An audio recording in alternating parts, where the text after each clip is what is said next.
Bem, amigos, que a paz de Jesus nos abençoe.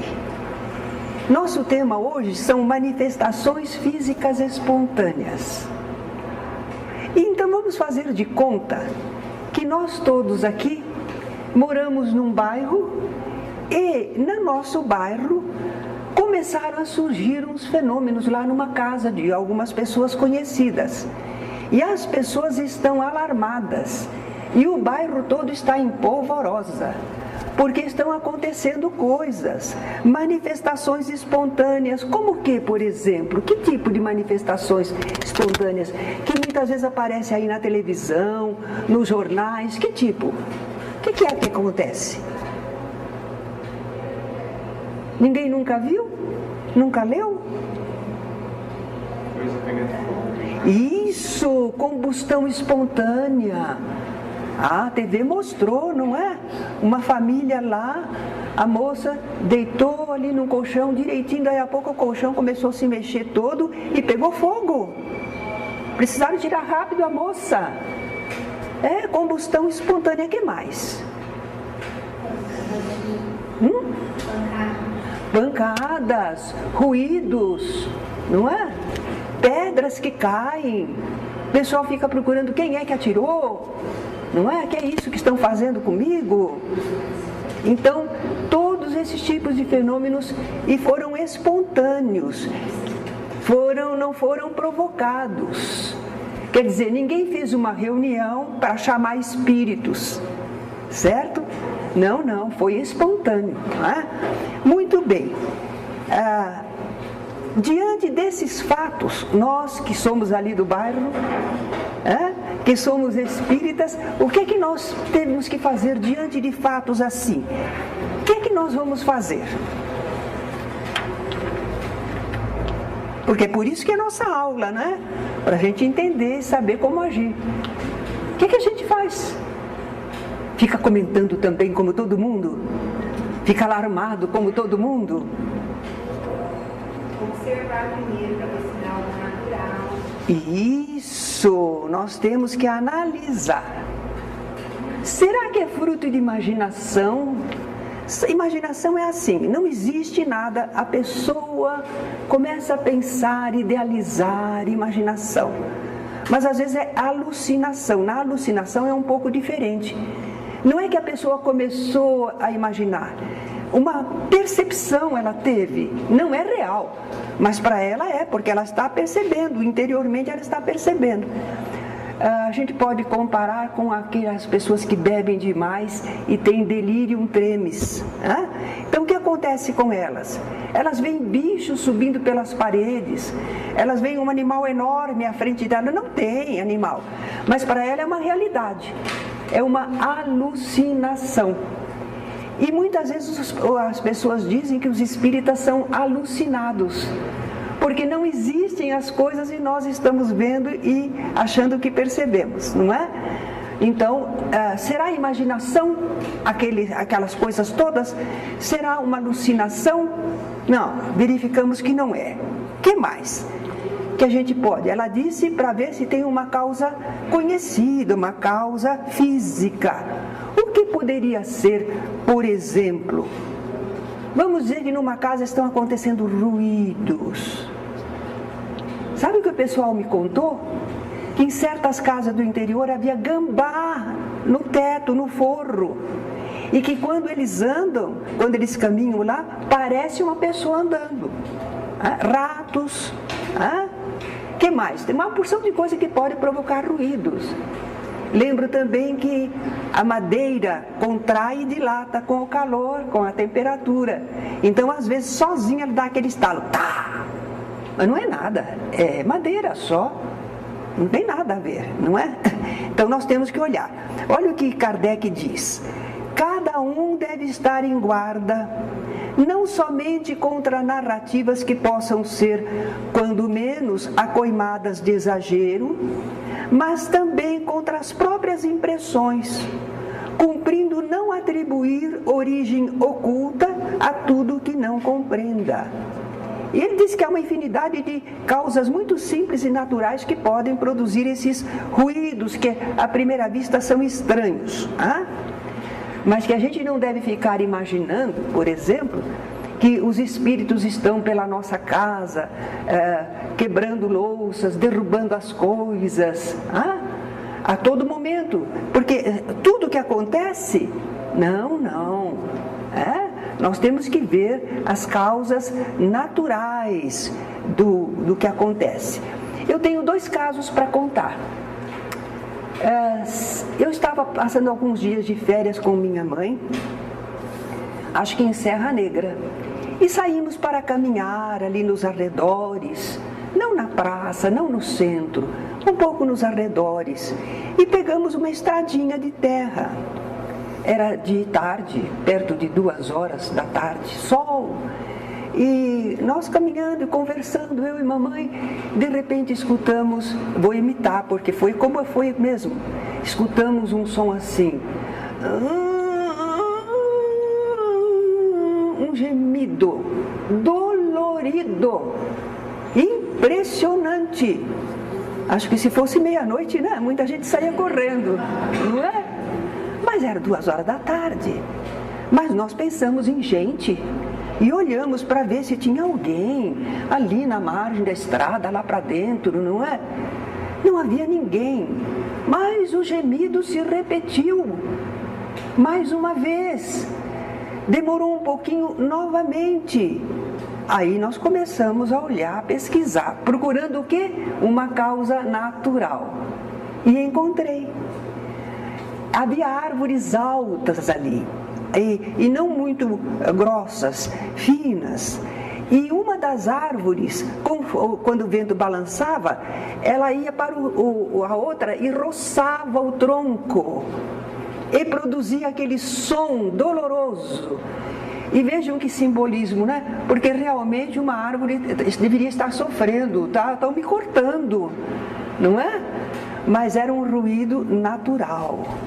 Então aí a gente vê que uma coisa assim, não compreendida, pode causar muito espanto entre as pessoas. O outro foi uma companheira nossa, já está desencarnada.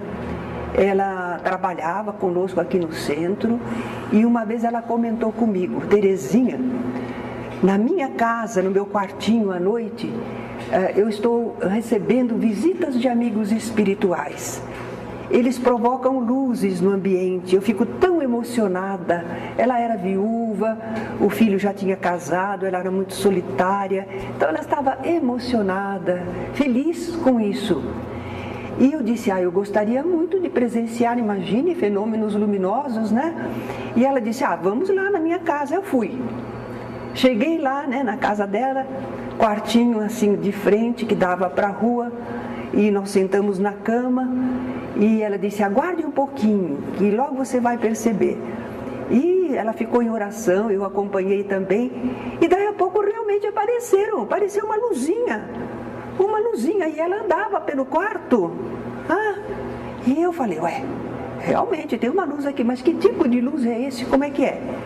E peguei assim, levantei, pus a mão na direção da luzinha e fui acompanhando de onde a luzinha vinha. De onde que ela vinha? De um furo na veneziana. Porque os carros passavam na rua e naturalmente pelo movimento dos carros movimentava o furinho de luz. Ela pensava que eram espíritos, certo? Eu fiquei um pouco triste porque tirei talvez uma emoção dela, mas não era verdade, não é? Então nós vemos que certas manifestações podem ter causas físicas conhecidas. Além disso, o que outra coisa a gente deveria procurar verificar? Nossa, estão caindo pedras na minha casa. O que a gente verificaria? Quem é que está atirando? Será que tem gente escondida, gente brincalhona, né, que está fazendo isso com a pessoa, ou que não gosta da pessoa, está fazendo sofrer? Né? Mas verificamos também, não tem. Não havia ninguém, veio até polícia. A polícia verificou, pesquisou, não tem ninguém atirando pedras, e as pedras estão caindo. Então, depois que nós eliminamos todas essas possibilidades, aí nós podemos aceitar que se trate do que mesmo?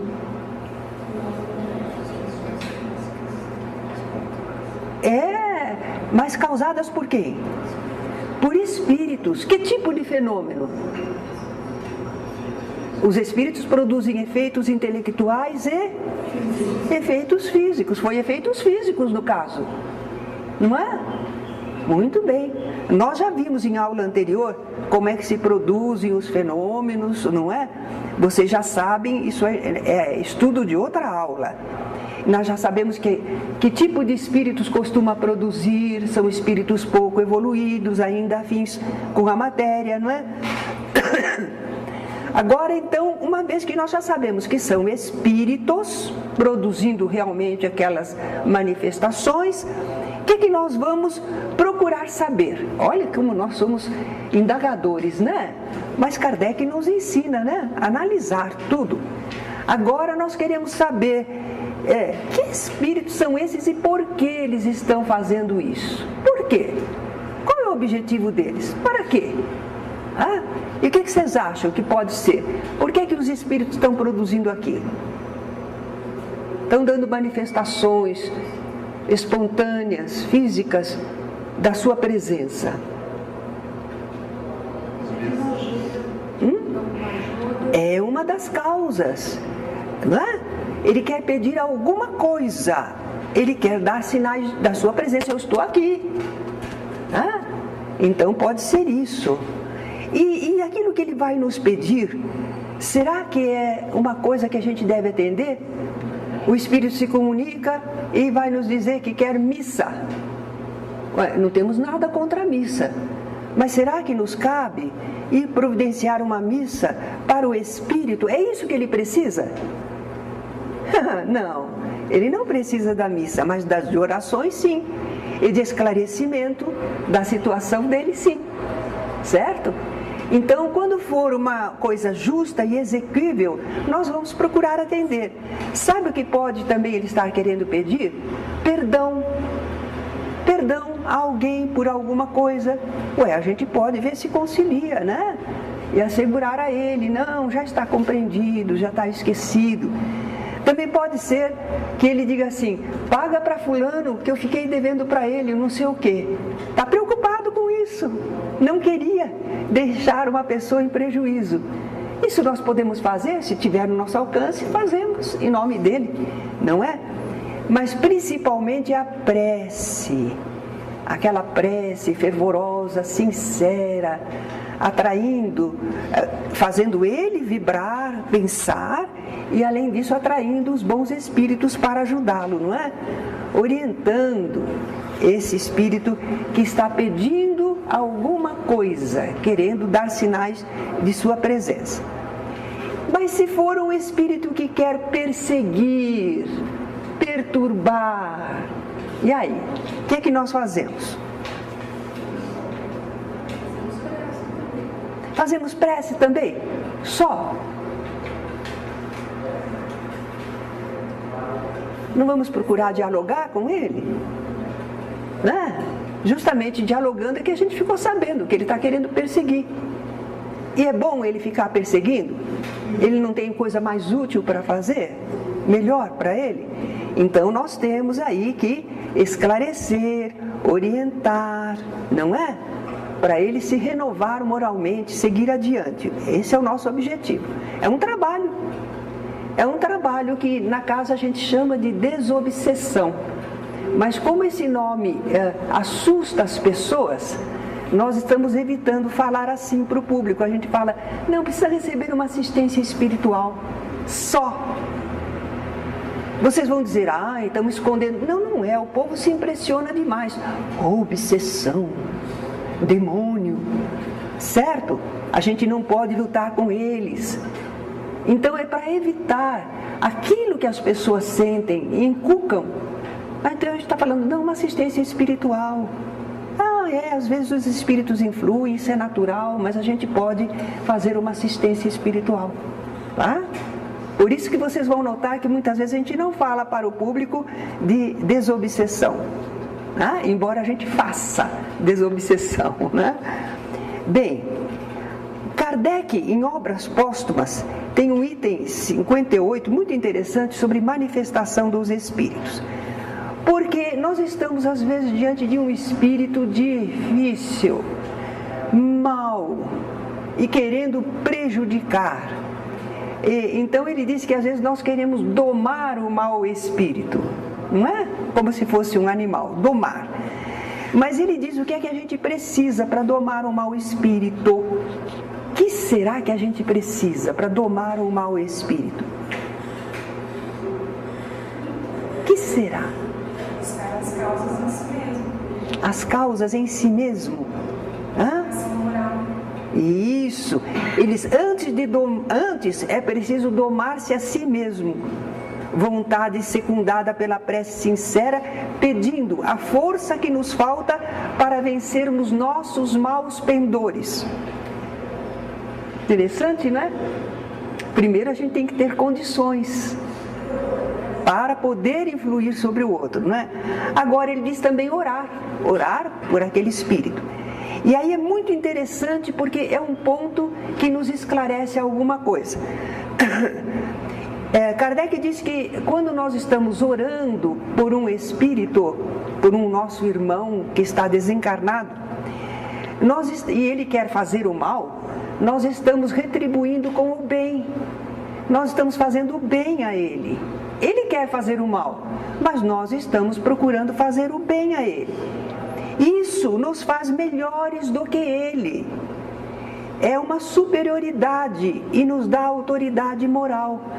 Isto é importante, porque nós às vezes não temos muita segurança ainda de pensar, será que nós podemos dialogar com esses espíritos e exercer alguma influência sobre eles? Quem sou eu? A gente sabe que tem problemas, dificuldades, erros, não é? Nós temos muito complexo de culpa. Para os outros a gente não fala, mas lá dentro a gente estremece, não é? Então, nós agora sabemos, mesmo que nós ainda sejamos imperfeitos, mesmo que ainda não façamos tudo direitinho como deveríamos, uma vez que diante dele nós estamos querendo fazer o bem, apesar dele fazer o mal, isso nos dá uma autoridade moral sobre ele. Por isso, na casa espírita, além da proteção espiritual, a gente trabalha com confiança, porque é da lei divina.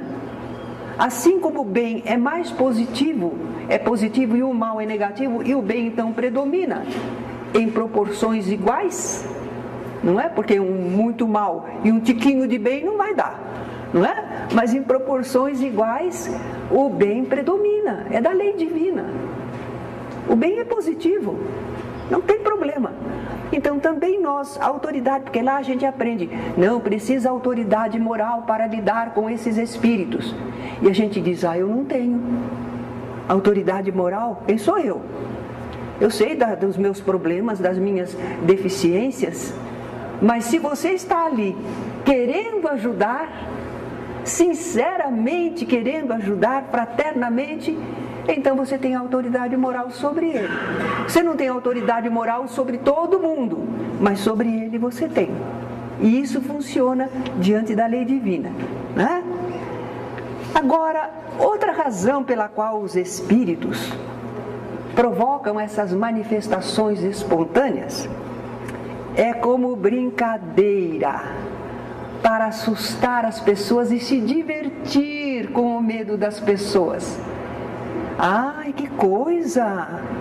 Mas que espírito! Ué, nós também somos espírito, não somos? E não tem muita gente que faz? O exemplo melhor é aquele dos meninotes, das crianças que apertam a campainha e saem correndo e ficam escondidinho, para ver a pessoa sair à porta e não tem ninguém. A pessoa se diverte com ter perturbado a vida do outro, inquietado inutilmente. Não é a mesma coisa que esses espíritos estão fazendo? Então, os espíritos, nós, não é? É da natureza ainda de espírito pouco evoluído, encarnado ou desencarnado, não é? Esse tipo de espíritos que fazem brincadeiras e responsabilidade, esses fenômenos são chamados poltergeist. Os alemães puseram esse nome, não é? Agora, como enfrentar? Tá certo, é um espírito que quer brincar conosco, nos assustar, se divertir à nossa custa. Que fazer? Kardec diz, primeiro, não dar maior atenção ao fenômeno. É como aquela criança, né, que fica querendo chamar a atenção da gente. Quanto menos atenção você prestar, melhor. Não é? Então, mas às vezes é difícil não prestar atenção. Não é? Mas quanto possível. E é claro também proporcionar orientação, o que for possível. Não é? Muito bem. Falta ainda outro motivo pelo qual os espíritos provocam manifestações físicas espontâneas. O espírito quer chamar a atenção das pessoas, mas é para um objetivo bom. Ele quer comprovar a realidade da imortalidade nossa, que nós não morremos. Ele quer mostrar que a vida continua. Esse é um propósito interessante, está dentro da lei divina, não é? A gente lembra que fenômenos que aconteceram mesmo assim, que os espíritos queriam provar que a vida não acaba. As mesas girantes, raio e desvio, não é? Os rapes, os barulhos, estrondos, não era para perturbar, era para chamar a atenção. Aquele espírito que foi um mascate, não é? Ele foi assassinado ali. Não, ele já está bem. Ele não está atormentado, não. Mas estão utilizando ele, porque aconteceu ali com ele. E ele pode dizer o que aconteceu, vão poder verificar se realmente ali passou um mascate com o nome dele. Então é ele que serve para produzir aqueles fenômenos, chamar a atenção e dizer, olha eu aqui, não morri. Mataram meu corpo, mas eu continuo vivendo. E com isso, despertar a humanidade para saber que nós somos realmente imortais. Então, é um objetivo bom, edificante. Naturalmente, se acontecesse conosco em algum lugar, no nosso bairro, nós iríamos daí procurar constatar que realmente são espíritos, ver se ele pode se identificar, se ele era dali da região, se morou naquela casa, não é? Nós podemos aproveitar para passar aquele conhecimento às pessoas, sem intenção propriamente de proselitismo, que todo mundo pense como pensamos, nós os espíritas, mas o fato verdadeiro que está ali diante de todos. Fundamental, interessante e importante para todos. O espírito não morre com o corpo e o espírito pode continuar agindo. Isso que é importante, certo? Então nós podemos aproveitar para isso. Agora, no livro dos médiuns, Kardec também comenta sobre essas pessoas que são médiuns no local e elas não sabem.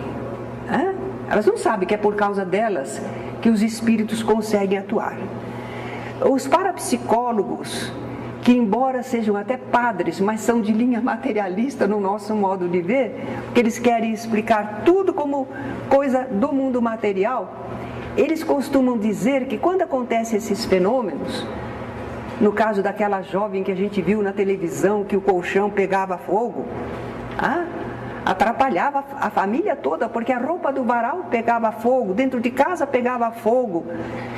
Eles mudaram de casa, mas o problema continua com eles. Não era a casa, eram eles, especificamente a jovenzinha. E aí os parapsicólogos dizem que tem que haver um objeto, um centro de ação. E não é de espírito, não, dizem eles, é a mente da pessoa. Então aquela jovem, meio descontente, na fase ainda de desenvolvimento sexual, com muitas energias, e uma jovem entristecida, revoltada, perturbada, Com isso, a mente dela produz aqueles fenômenos. Para a pirogenia. As coisas entram em combustão.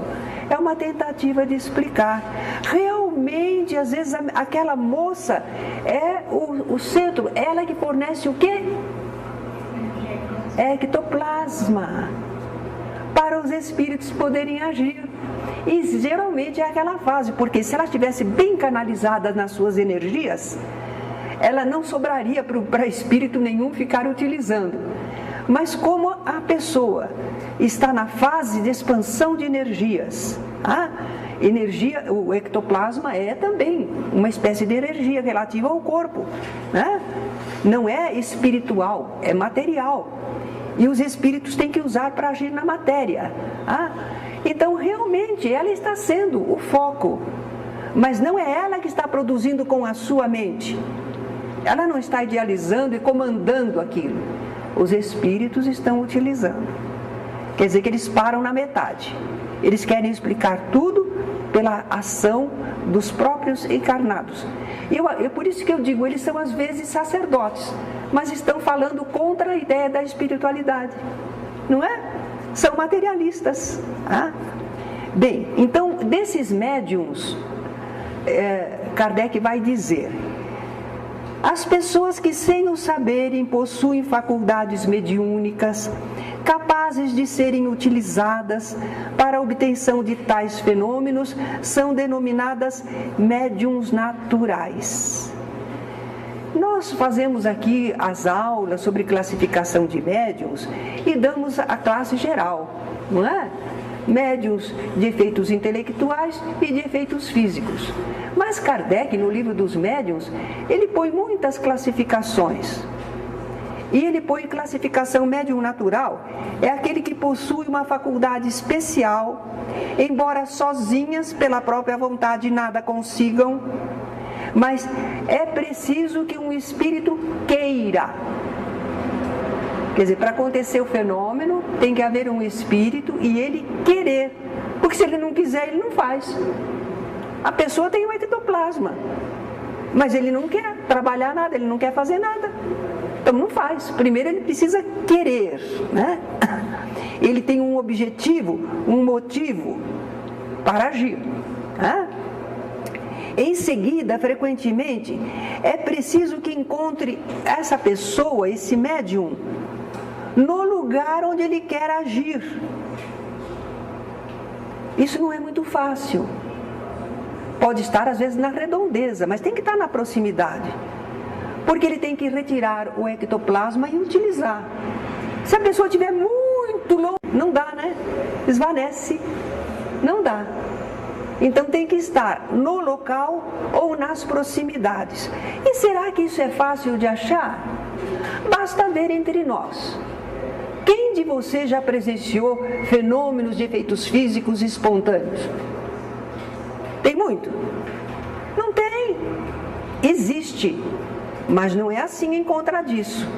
Agora faz de conta que a gente é um espírito que quer provocar um efeito desse. E aqui? Mas aqui não tem médium nenhum desse aí. Nem na redondeza não tem. E não posso fazer. Eu queria, mas não tenho médium. Próximo, no local, não tem. Não é em contra disso. Agora, se de repente tem uma pessoa lá, hein? Se tem, agora eu posso. Certo? Então é por isso que não acontece a todo momento essas manifestações físicas espontâneas. Porque não são em contradiços os médiums, que têm abundante ectoplasma. Agora, quando acontece, e muitas vezes são adolescentes, são jovenzinhos, não é? Que estão descontentes, perturbados, mal orientados, então eles estão emanando bastante ectoplasma sem um bom encaminhamento. E aí, se estiver no local que o espírito quer agir, aí ele pode, né? Então, essa coincidência de uma pessoa apta para secundá-lo, para oferecer o fluido, se depara muito raramente. Essa pessoa aparecendo, ele se aproveita dela. apesar da reunião de circunstâncias favoráveis, quer dizer, eu quero promover um fenômeno, e eu tenho ali a pessoa que me serve de médium. Tudo bem, tem o ectoplasma. Mas Kardec diz que ainda falta o quê? Sabe o quê? Ele pode ser impedido por uma vontade superior, que não lhe permita agir à vontade. Quer dizer que os espíritos não fazem tudo o que querem. Eles fazem dentro de leis, não é? Então vamos dizer que aquela pessoa tenha uma proteção espiritual, um acompanhamento natural pelo seu modo de ser, não é? Vamos dizer que aquele acontecimento seja perturbante para várias pessoas, que não convém, tem programações em andamento. Que é isso? Vai fazer só o que quer? Ah, mas Deus deixa até um criminoso matar uma pessoa. Isso faz parte das experiências nossas aqui do mundo. Mas quando não for conveniente para as tarefas, os programas, as realizações, um espírito que tem superioridade sobre ele, não precisa ser o mais alto da escala. Um espírito que tem mais autoridade que ele não permite. Não pode. Não deixa. Por isso os espíritos que às vezes se comunicavam, e Kardec aproveitou para o livro dos médiuns, ele diz, não, isso não é permitido, isso não é possível. Eles diziam que muitas coisas eles não podiam fazer, não é? E quando eles agiam, eles estavam com a permissão e às vezes até o amparo de espíritos superiores. Que mais? Pode ser-lhe permitido fazê-lo, dentro de certos limites apenas, e no caso em que estas manifestações sejam julgadas úteis, como meio de convicção, como prova para a pessoa avisada. Olha aí, as coisas não acontecem assim ao léu, não. Não somos joguetes dos espíritos, não é? Não, tudo isso obedece a leis. E às vezes nós ficamos meio assim achando, será que? Mas a sabedoria divina estabeleceu que haja controle, limite, permissão também. Então, as nossas sociedades não se organizam assim, nós fazemos tudo o que queremos ou aquilo que a lei permite. Não é? Algumas pessoas agem à revelia das leis, mas quando são apanhados também tem as consequências. Isso no mundo material. E no mundo espiritual também não há leis? Não há consequências? Não é?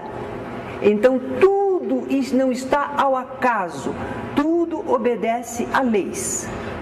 E naturalmente espíritos agem de acordo com o que querem, com o que sabem. Mas existem os espíritos mais esclarecidos que agem como controladores, organizadores, dirigentes, não é? Então nós não estamos à mercê de qualquer espírito, desde que a gente inclusive, se coloque, que não precise dessa prova. Às vezes a gente acha ruim o que estão fazendo, mas se não houvesse essas provas, nós não puxaríamos dentro de nós um conhecimento, não prestaríamos atenção a alguma coisa que está acontecendo, como os outros pensam, como sentem. Então, as provas, elas nos espicaçam. Não é resgate, não estamos falando de resgates, não é? Nós estamos falando de experiências. Provas são acontecimentos que nos servem de experiência. E às vezes nós achamos desagradável. Nós queríamos continuar a nossa vidinha, mas as provas vêm na forma de dificuldades, de pessoas problema na nossa vida, uma série de coisas. Mas é para que desenvolvamos algo. Às vezes não foi programado para a nossa vida, mas na Terra, para o nosso grau de evolução, tudo o que acontece é lucro. Porque nós somos muito ignorantes ainda. Então tudo o que acontece serve para a gente aprender. Não precisa programar muito todas as provas, todas as situações. Basta nós estarmos neste mundo com pessoas as mais diferentes, com objetivos os mais diferentes, e no meio disso tudo nós estamos sendo despertados, solicitados, estamos nos desenvolvendo, certo? E no meio disso tudo existem algumas coisas programadas, algumas expectativas, alguns objetivos que já trouxemos do plano espiritual, não é? Mas não é tudo programado. Nem poderia e nem precisa ser tudo programado. Nós não temos destino fatal. Porque o pessoal pensa que a gente veio de lá com um destino. Ah, era meu destino. Não. Você às vezes foi se defrontar com certas situações. As outras fazem parte da vida. E você tem que aprender a viver. Sem se desesperar, sem prestar atenção demasiada, sabendo opor os limites quando você pode. Isso é sabedoria de viver, de se relacionar e lidar com as coisas do mundo material. Para que a gente encarna? Para aprender a lidar com a matéria, com as pessoas, não é? Então, tudo que acontece serve de aprendizado e de exercício para nós. Bem, então é por isso que pode acontecer também manifestações físicas espontâneas que os espíritos promovem, porque eles querem alguma coisa e porque encontraram o médium que fornece o ectoplasma. E essas experiências nem sempre estão programadas, não, a maioria não está, mas vão nos servir de aprendizado, de desenvolvimento e de comprovação da imortalidade. Bem, a nossa aula praticamente é isso. Agora eu queria ouvir de vocês alguma coisa, alguma ideia, algum comentário, alguma pergunta. Que tal? Aproveitem a oportunidade, sempre ter conosco. Sim. Sabe, assim, conheço pessoas que têm essa oportunidade, assim, que tem muito ectoplasma, assim, então geram muitos efeitos físicos. Só que elas não estão aproveitando essa oportunidade, assim. Já são pessoas que têm uma certa idade, assim, e a vida toda tiveram grandes manifestações, assim. Eu gostaria de saber quais as consequências da não utilização dessa faculdade.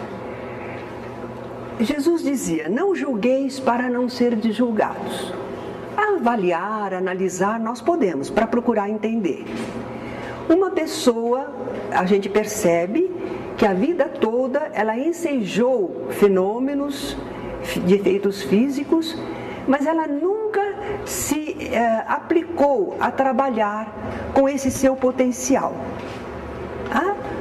Já está até com idade. Os fenômenos aconteciam espontaneamente, ocasionalmente. Nós não podemos saber se essa pessoa tinha realmente um programa de trabalho com essa faculdade. A gente não sabe se o ambiente favoreceu, havia esclarecimento, orientação.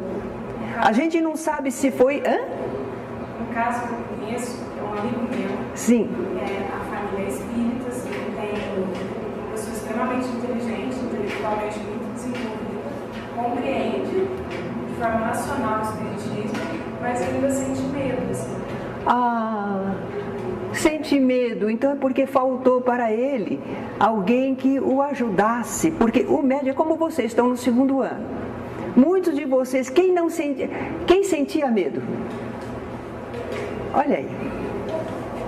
Se eles não tivessem esse aprendizado, esse ambiente, se faltou para ele, ele tem medo, porque os espíritos, para quem tem o ectoplasma, minha mãe era médium de efeitos físicos e não gostava, porque geralmente são espíritos não muito evoluídos e às vezes brincalhões. Então ela ia numa reunião e o espírito vinha e provocava assim, bola, plá, e plá. Ela disse, fico aqui à mercê do espírito fazendo essas coisas para mim. Ela não gostava, certo? Claro que aquele efeito depois bem canalizado poderia servir para muita coisa boa, não é? Mas há uma fase, como para o médium comum de psicofonia, de presença espiritual, perturbante, inquietante. Eu não queria isso, não é? Então, às vezes, faltou uma orientação. A família é espírita, mas às vezes não tem uma oportunidade de um estudo, de um treinamento adequado. Então, ele ficou sempre com medo. E talvez que tipo de espíritos ele via ou se aproximavam dele e o que faziam? Ele não gostava, ele tinha medo. Então faltou às vezes uma orientação. Não podemos julgar, porque às vezes, de acordo com o plano espiritual, diriam para ele: mas você teve tal pessoa, porque em tal lugar, porque você soube. E nós sabemos disso? Não sabemos. Então não podemos julgar. Podemos estudar o caso, mas definir com sentença não podemos. Nós teríamos que ter acesso a todas as condições dele e do mundo ao redor. A gente não tem. Então a gente lamenta, não é? Agora, outra coisa: será que Deus vai castigá-lo porque ele não fez o que devia? Ei, Deus é tão bom, sabe? Nós é que perdemos oportunidade, marcamos passo, sofremos aquele constrangimento, mas a misericórdia divina só fala assim: ah, foi meu filho, vamos recomeçar? Não existe penas eternas em nada, não é? Muito bem. A outra perguntinha? Queria saber se, por exemplo, aquelas coisas de sumir objetos dentro de casa se enquadra dentro de manifestações. Sumir objetos. Ótima pergunta. Muito boa. Seguinte, Kardec fala que muita coisa que acontece e nós atribuímos aos espíritos, às vezes é nosso desazo, falta de cuidado. Então, há muitas coisas que psicologicamente a gente mesmo chega à conclusão. Por exemplo, nós estamos procurando um papel que a gente tem, uma anotação. E a gente diz: eu sei que tem anotação, não, mas estava aqui, mas... E a gente não consegue achar. E de repente surge o papel, está lá. Sabe por que a gente não achava? Porque às vezes na nossa cabeça nós achávamos que o papel era amarelinho. E o papel não é amarelinho, é branco. Então, enquanto a gente olhava e puxava, na cabeça estava a imagem amarela. E a gente então não identificava. Depois, quando a gente vai olhar sem essa prevenção, olha aqui o papel. Certo? Então, muita coisa que a gente iria atribuir a espíritos, eles esconderam de mim. Agora fizeram aparecer. Que nada. Foram problemas nossos, né? Psicológicos. Às vezes a gente colocou num lugar e não lembra mais onde colocou. Conheci uma senhorinha que já estava ficando muito idosa, sozinha, tinha muito medo das coisas. Então, às vezes, esse é fato verdadeiro, ela escondia a chave, porque ela tinha medo que entrasse alguém, né, e mexesse nas coisas dela. Então, as chaves ela escondia. Só que depois ela não lembrava onde estava a chave. E o pessoal vizinho chegava a marmita, comidinha para ela, o pessoal tinha que entrar, arrombar para poder ajudá-la, não é? Então, às vezes a gente, sim. Aconteceu sobre a chave, só quer dizer, eu saí do apartamento com a chave e fui para minha casa. E daí eu falei: meu Deus, cadê a chave do apartamento? Agora vamos entrar lá dentro do prédio. Eu ligo para o moço que eu não acho a chave, devia ter perdido no Pão de Açúcar. Eu peguei a bolsa, eu e meu marido, mas nós viramos em cima da cama. Depois a chave estava em cima da bolsa. Bem, aí é que está. Nós mostramos primeiro as coisas que podem ser falhas nossas. E às vezes nós notamos que houve uma interferência de espírito, não é? Se nós eliminamos todas as possibilidades e apareceu em cima da bolsa, a gente nota que não. Mas pode ter sido um espírito até amigo, que pegou e disse: estão procurando tanto, está aqui, pronto. colocou para ajudar. Só que será que a gente pensou que foi para ajuda? Ou a gente pensou assim, alguém escondeu e agora apareceu e me fez sofrer? A gente nunca pensa que pode ter sido uma ajuda extra, não é? Então por isso a gente vê, o grande problema nosso é entender o porquê das coisas, ou não fazer julgamentos maus, quanto possível. Porque talvez a gente já perdeu alguma amizade porque a gente fez algum pensamento que não era o melhor. Que nem a senhora falou, e no caso assim, então essa expansão de ectoplasma, para que você consiga mexer, o espírito mexer no material, não pode ocorrer só de vez em quando, não é necessariamente que a pessoa, desde que nasceu, tenha isso. Não, porque às vezes o espírito não usa de nós o ectoplasma, mas usa de alguém que existe por ali, no local ou nas proximidades. Então nem sempre fomos nós que oferecemos o ectoplasma. Agora, se sempre...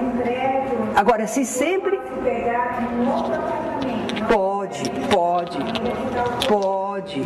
Agora, se os fenômenos acontecem sempre perto de nós, ao redor de nós, aí a gente diz, é aqui. O foco é aqui. Mas, ocasionalmente, os espíritos podem retirar o ectoplasma alhures, como se dizia antigamente, em outro lugar. Certo? Eu posso fazer mais uma pergunta? Sim. Eu vi a biografia da... Como é que é o nome da agência? Lá da Esperança. Ah, Madame de Perrance, Madame de Perrance.